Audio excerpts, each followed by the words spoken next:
Ang lungsod ng Dasmariñas, pinakamalaking distrito sa lalawigan ng Cavite at ika-12 sa buong bansa, kung dami ng mamamayan ang pag-uusapan. Kasabay ng pagdami ng tao, lumalaki rin ang mga pangunahing pangangailangan. Sa nakaraang 5 taon, naramdaman at nakita natin ang maraming proyektong ibinigay ng national government. Sa mabuting pamumuno ni Pangulong Benigno Simeon Aquino III, ang mga pangangailangan ng mamamayan ay nakita at natugunan. Ang daang matuwid, batayang prinsipyo nating lahat upang magbigay ng serbisyong tapat. Ang Daang Matuwid, proyekto para sa kabutihan ng mamamayan ang hatid.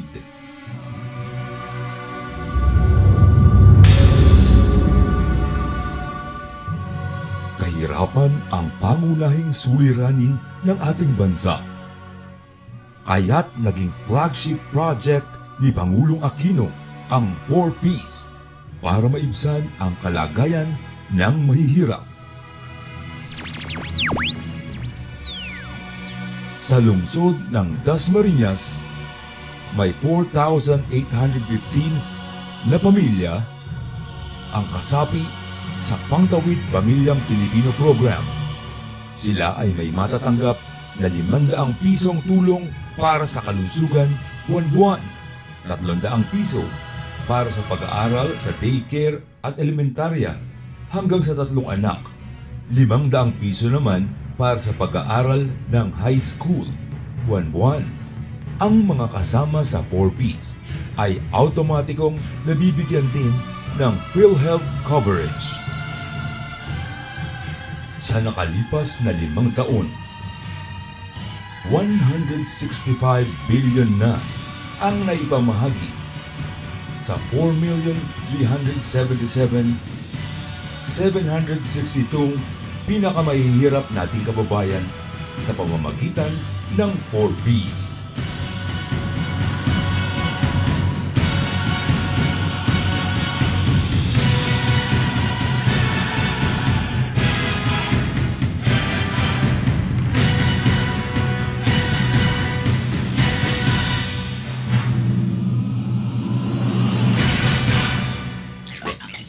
Malaking bagay sa mas nangangailangan ang sapat na proteksyon laban sa magastos na pagpapaospital. Kaya't siniguro ng ating pamahalaan ang kapakanan ng mga pamilyang nasa talaan ng National Household Targeting System ng DSWD. Iba na ang may kasiguruhan sa kalusugan. Mas dumami ang naging miyembro ng PhilHealth sa Dasmariñas. May 12,000 PhilHealth members mula sa DOH and HTS. May 13,500 naman ang members na NHTS LGU identified. Magiging miyembro na ng PhilHealth ang lahat ng senior citizens matapos pirmahan ni Pangulong Aquino ang Expanded Senior Citizens Act. May bagong batas na nag-uutos na otomatikong gawing miyembro ng PhilHealth ang mga may edad 60 taon pataas. Dito sa Dasmariñas, may 43,823 na senior citizens. 105,175,200 pesos. Ang premium may 7,843,600 na ang senior citizens. Sa buong bansa, 18,824,640 naman ang premium na binabayaran. Sa Dasmariñas, May social pension din ang 506 na nakatatandang 75 taong gulang pataas na tumanggap ng kabuuang 3,036,000 pesos noong 2015. Dahil sa PhilHealth coverage ng senior citizens, 4Ps at iba pang mahihirap na beneficiaries, ay naglakas loob ang pamahalaang lungsod ng Dasmariñas na magtayo ng isang pampublikong ospital na malapit ng buksan. Dito, ipapatupad ang no balance billing, libre para sa mga pasyente, ang pagkain, gamot, bayad sa kwarto, doctor's professional fee at laboratory fee. Ang iba pang mahihirap na wala pang PhilHealth na makukonfine sa ating pampublikong pagamutan ay i-enroll naman sa Point of Care program ng PhilHealth, kung saan ang city government ang magbabayad ng premium na 2,400 pesos. Ginagawa ito sa pakiisa sa layunin ni Pangulong Aquino na magkaroon ng Universal Healthcare Program para sa lahat ng mahihirap.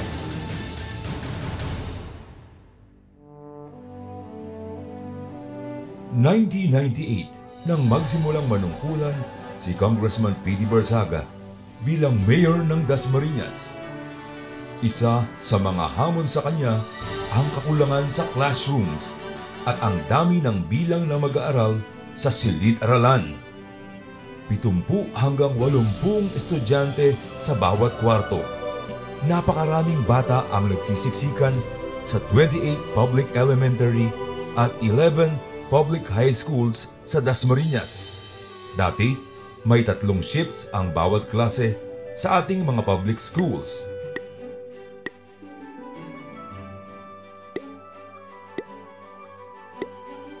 Sa nakaraang 5 taon, agad nagbigay solusyon ang ating pamahalaan upang matugunan ang daing ng mga mag-aaral. Nagbigay ng pondo para sa pagpapagawa ng classrooms ng kabataang Dasmariñeño. Dahil na rin sa napakainit inyong pagtanggap sa amin dito sa Dasmariñas, mas lalong tumitibay ang prinsipyung tinitinigan natin.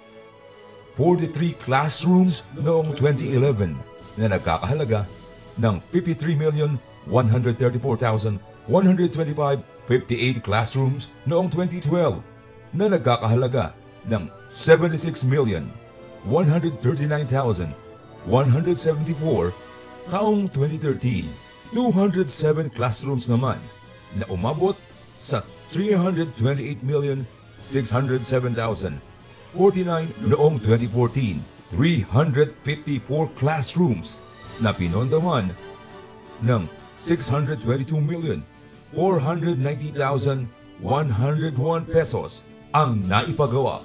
At noong nakaraang taon, 85 classrooms na nagkakahalaga ng 149,813,032 pesos. Sa kabuuan, 1,149,387,457 pesos and 77 centavos na nakagawa ng 727 classrooms. Hindi pa kasama dito ang budget para sa 2016 na umaabot ng 600 million. Maraming salamat sa ating administrasyon dahil sa napakalaking suporta sa larangan ng edukasyon.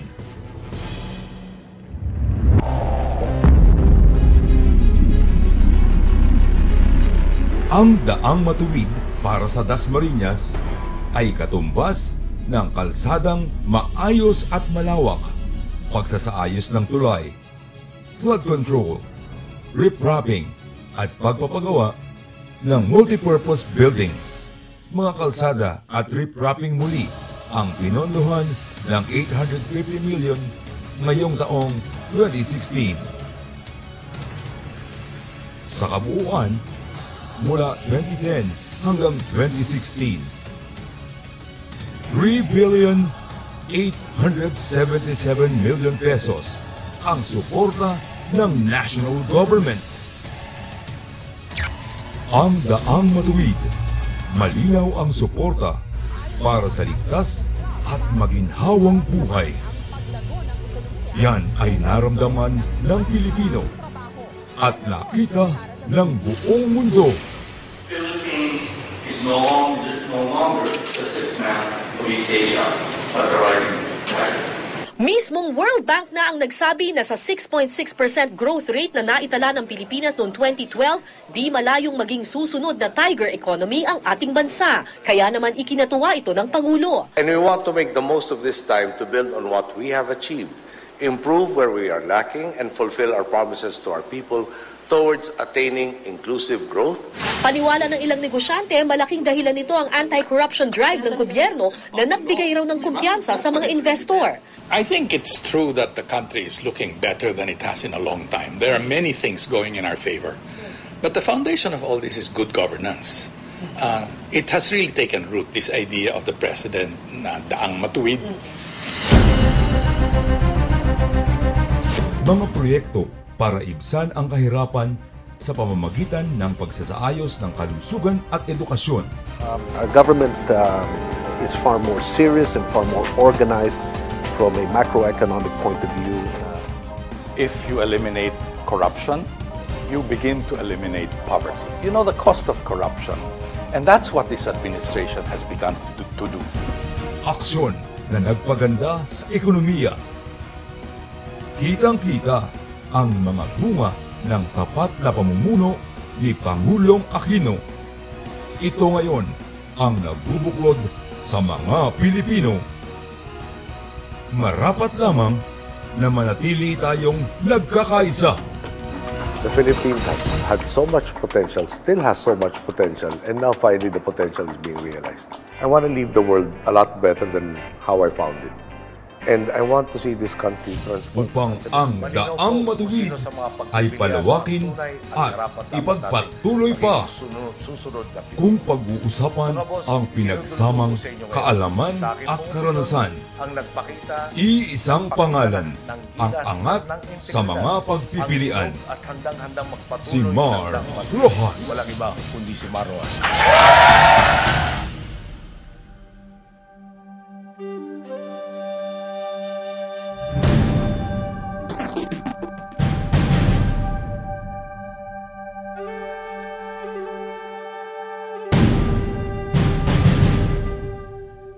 Nag-aral ng elementarya at sekundarya sa Ateneo de Manila University. Nagtapos sa Wharton School of Economics ng University of Pennsylvania. Umunlad sa sariling pagsisikap. Naging Assistant Vice President ng Bangko sa Amerika. Nagtrabaho at nanirahan sa Amerika, ngunit hindi kailanman tinalikuran ang pagiging Pilipino. Isang mahusay na investment banker si Mar. Ang kapatid niyang si Dinggoy ang ambag ng pamilya sa larangan ng politika. Ngunit ang lahat ay nagbago nang magkasakit si Dinggoy at yumao. Si Mar ang naatasang magpatuloy ng misyon para sa angkan ng mga kilalang lingkod bayan. Ang kanyang lolo ay si Manuel Rojas, ika-5 Pangulo ng ating Republika.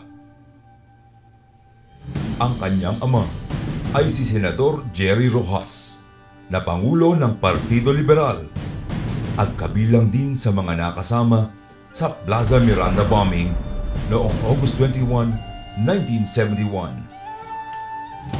Nakita ni Jerry Rojas ang kahalagahan ng pagtulong sa edukasyon, kaya't itinatag niya ang Jerry Rojas Foundation noong 1958. Nagsimulang nagbigay ng scholarships sa Capiz at nang lumaon ay sa buong bansa.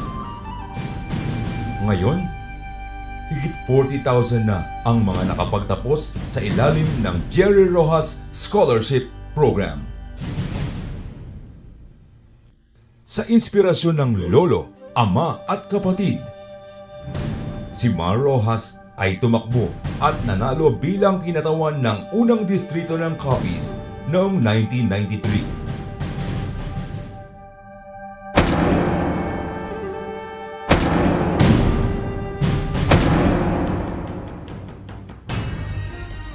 Ito na ang hudyat ng tamang panahon upang ipakita ang kakayahan at pagmamahal sa bayan. Naglingkod ng tapat sa pamahalaan at sa mamamayan.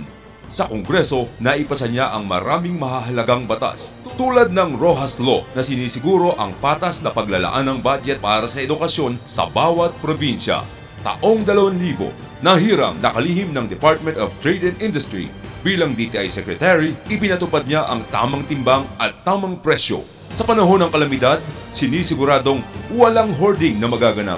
Inalagaan niya ang kalagayan ng mga negosyante, maliit man o malaki, lalo't higit ang mga mamimili.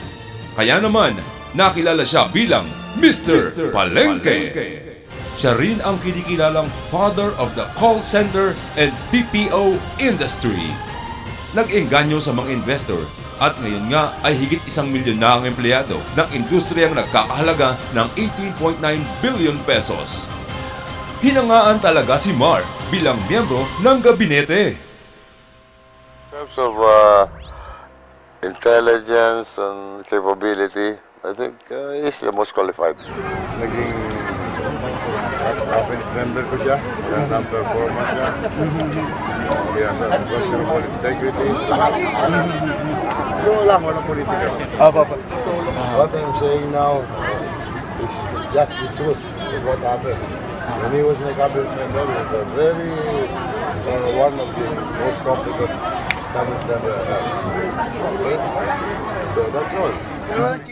Dahil sa magandang performance bilang public servant, si Mar Roxas ay numero 1 senador noong 2004. Maraming batas at resolusyon na naipasa. Napakahalaga rin at personal niyang tinutukan ang Cheaper Medicines Act. Isa sa pinakamasipag na mambabatas sa bansa, kabilang sa mga pinagtuunan niya ng pansin ang edukasyon, ekonomiya at pagbibigay ng trabaho. Kinikilala maging ng mga kasama sa Senado. Among the candidates, siya lang yung walang corruption issue. No? And I can personally vouch for his integrity. Second, siya lang yung walang disqualification case na hinaharap. Third, siya lang yung walang health issue. So, pagka tiningnan mo yung buong field, kaya pwede natin sabihin, siya yung huling nakatayo pagdating ng eleksyon. Noong 2010, handa na si Mar upang lumaban sa pagkapangulo. Ang pagkamatay ni Cory ang nagbadya ng ibang pagkakataon. Para kay Mar, hindi pa ito ang tamang panahon. Kailangang magsakripisyo at magparaya upang sa daang matuwid ay igiya ang bansa. Sa tawag ng kapwa Pilipino, nagbigay si Mar at sumuporta kay Noynoy Aquino. For unity in support of change. And if that means that somebody must make a sacrifice, it must be me. Ako na. Today, I am announcing my support for the candidacy of Noynoy Aquino for President of 2010.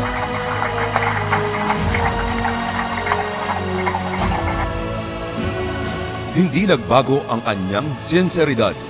Nagpatuloy sa paglilingkod ng tapat. Taong 2011, pinili siya ni Pangulong Benigno Aquino III bilang Secretary of Transportation and Communications. At makalipas ang 1 taon, siya ang pinagkatiwalaan at itinalagang Secretary of Interior and Local Government.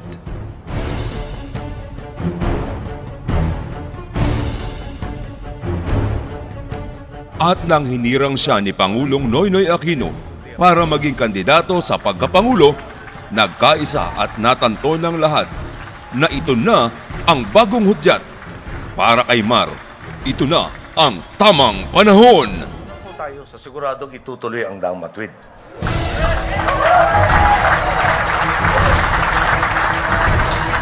At ang paniniwala ko po, ang taong to walang iba kundi si Mar Roxas.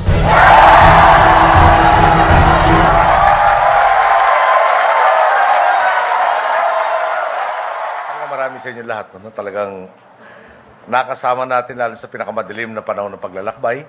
Bumalik tayo sa hall na to na talaga naging testigo sa napakaraming dinaanan natin. Mga bata tulad ni Karina David, mga mas bata tulad ni P.D. Barsaga nandiyan sa gilid.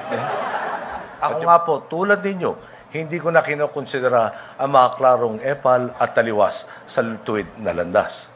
Kaya nga po, sa susunod na eleksyon, sino ba ang dapat suportan?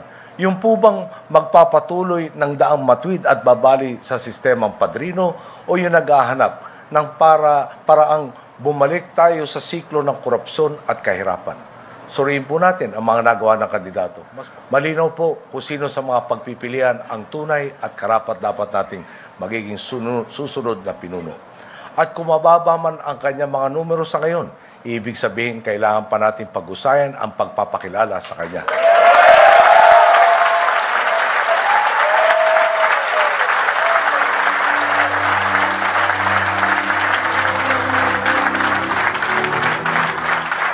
Nating lahat.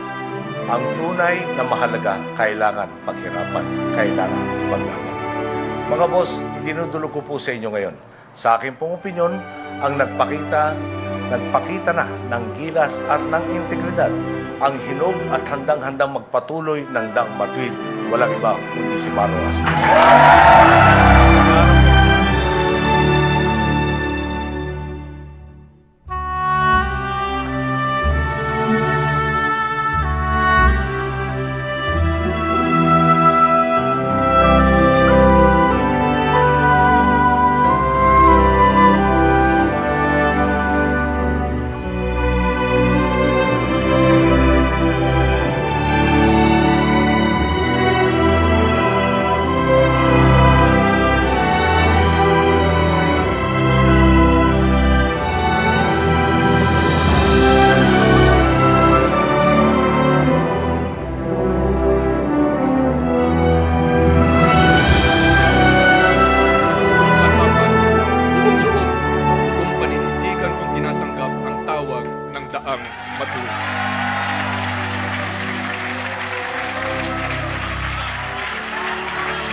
Ako si Marojas, tinatanggap ko ang hamon ng ating mga boss. Itutuloy, palalawakin at ipaglalaban ang daang matuwid.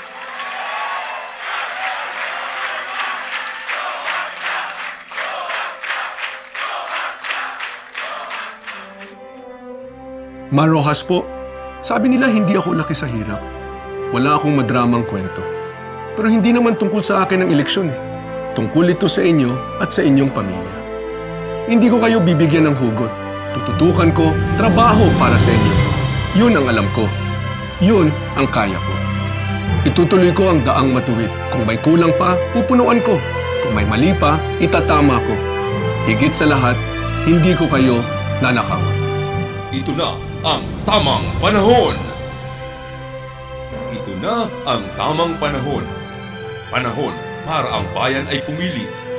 Pumili ng lider na uunahin ang bayan bago ang sarili. Para sa magandang kinabukasan, tayong mamamayan ay may pagkakataon. Sa atin nakasalalay ang malaking desisyon. Kasama natin ang tamang lider para sa tamang panahon. Para sa patuloy na kaunlaran, ipagpapatuloy ang tuwid na daan. Sigaw ng buong bansa, oras na, Rojas na! Tayong lahat, sama-sama at nagkakaisa. Ang ating Pangulo, Mar Rojas sa Dasmariñas, Mar Rojas para sa Pilipinas!